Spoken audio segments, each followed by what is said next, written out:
Hey everybody, it's Pastor Vern with your daily update for January 4th, 2021.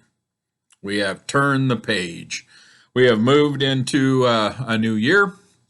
We're about a month actually into the new Christian year, but we've turned the page on the new calendar year and we're ready to move forward.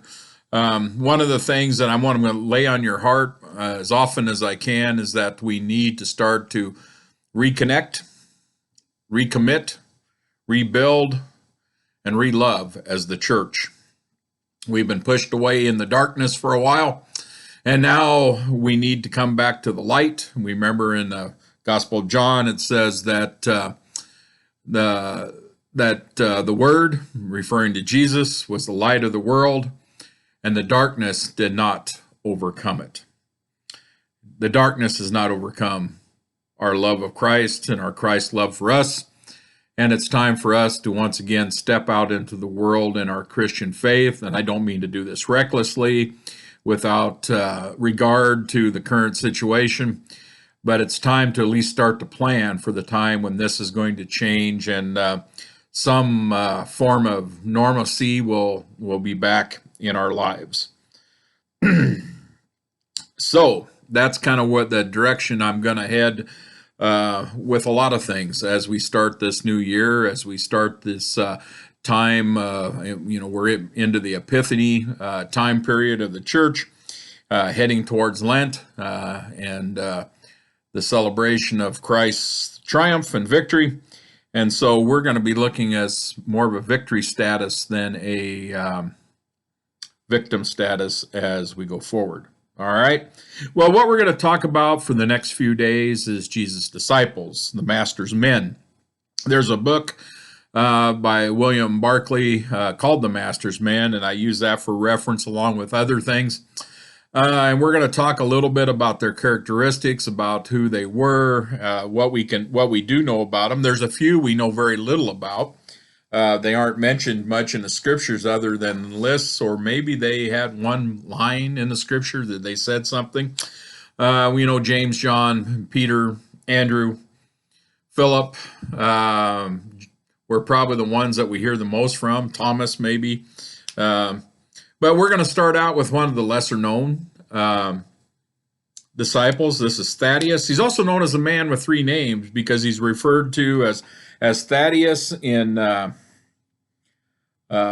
Mark and in Matthew as Levitus, whose surname was Thaddaeus, and in Luke he was called Judas, the brother of James, not Judas Iscariot. So a little bit of a mystery man here. He doesn't show up really much in the three Gospels. He has no words. He has no lines. It's kind of like it's almost an extra in a play. But in the fourth gospel, he appears under the name Judas, and once again, not Iscariot. And his line was in the Last Supper.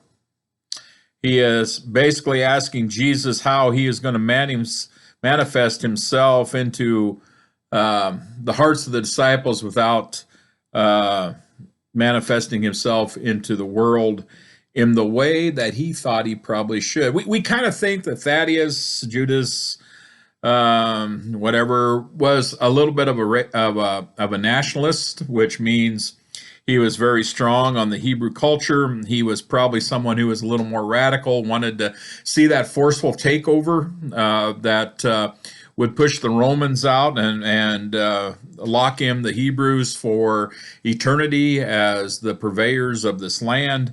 And he might have been a little intense and maybe even a little violent in his thoughts. That was not that uncommon.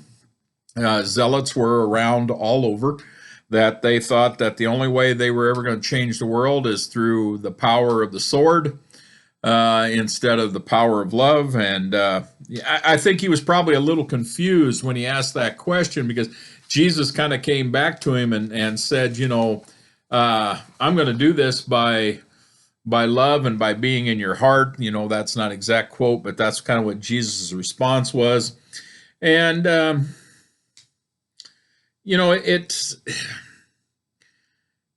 it would have been hard to change those gears because they had not seen that approach that had done maybe they hadn't seen that approach, and they certainly hadn't seen that approach that had done any good for their people. They've been conquered and freed and reconquered and freed.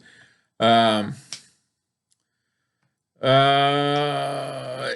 I think later on we see him after the resurrection, after the ascension of Jesus, that Thomas sent Thaddaeus out as one of the apostles, one of the 70 that went out to start to evangelize the world, and met with great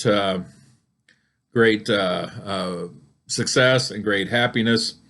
And so that's kind of what we know about him in a nutshell. Probably the least known of the disciples, but what we do know about him tells us that Jesus worked with all kinds of folks. And they had different ideas and different ways that they wanted to govern or take power. And Jesus had his way, and that is the direction that we are Christians are bound to. All right. Well, once again, take good care of yourself. Watch out for others the best you can, and stay safe. We'll see you later.